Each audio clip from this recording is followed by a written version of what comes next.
There are certain Italian American expressions we say every day that Italians actually won't understand. And once you know these, you will avoid some very awkward moments when you go to Italy. And you'll sound way more natural. I'm Maria. I learned Italian from scratch with a father from Italy.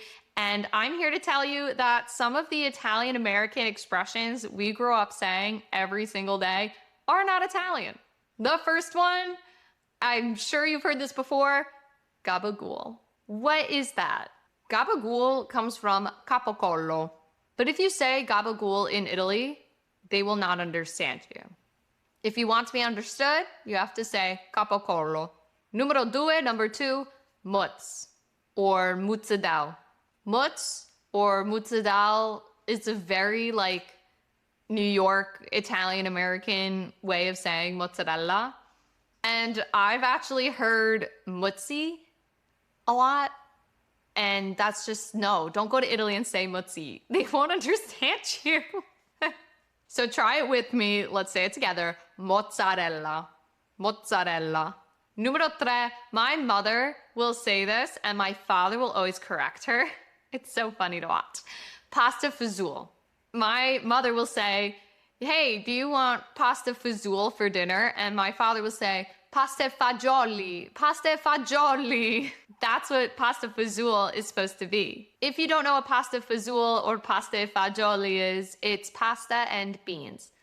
But some regions have it differently. There's always a little bit of diversity there. Some cultures do it with peas, some do it with cannellini beans, some cultures do it with other beans. But at the end of the day, it's just pasta and some sort of bean. This is a great one because Italian Americans always know pasta fazool, but Italians won't recognize the fazool. It's pasta e fagioli. It was so crazy growing up and having these epiphanies on what I grew up knowing versus how the actual Italian is said. So there is that difference in what you grew up hearing versus actual Italian. If you need help with that actual Italian and pronunciation aspect, then I have a free Italian lesson for you. The link is in the description. It's meant for beginners with Italian heritage. I can't wait to see you there. Number four, this one I've heard a lot, and maybe it's because I'm from New York. You'll have to let me know in the comments if you've heard this one.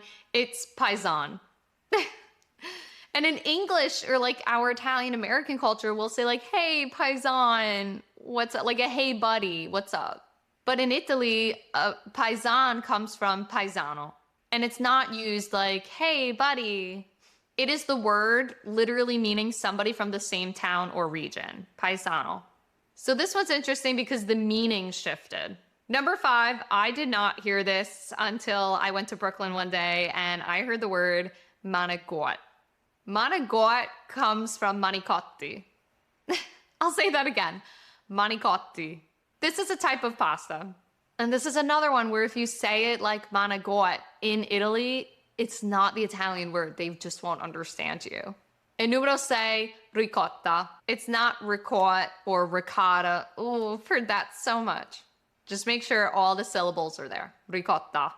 A lot of these expressions come from that Southern Italian dialect. And over time in the US, they developed their own style. So again, all our Italian American expressions, they're not wrong.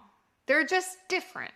And Italians aren't likely to understand you if you go to Italy and pronounce things the way that we're used to saying them. If you resonated with this video, then you will love this one right here, where we go over whether or not Italian Americans are truly Italian. It may surprise you. Ciao.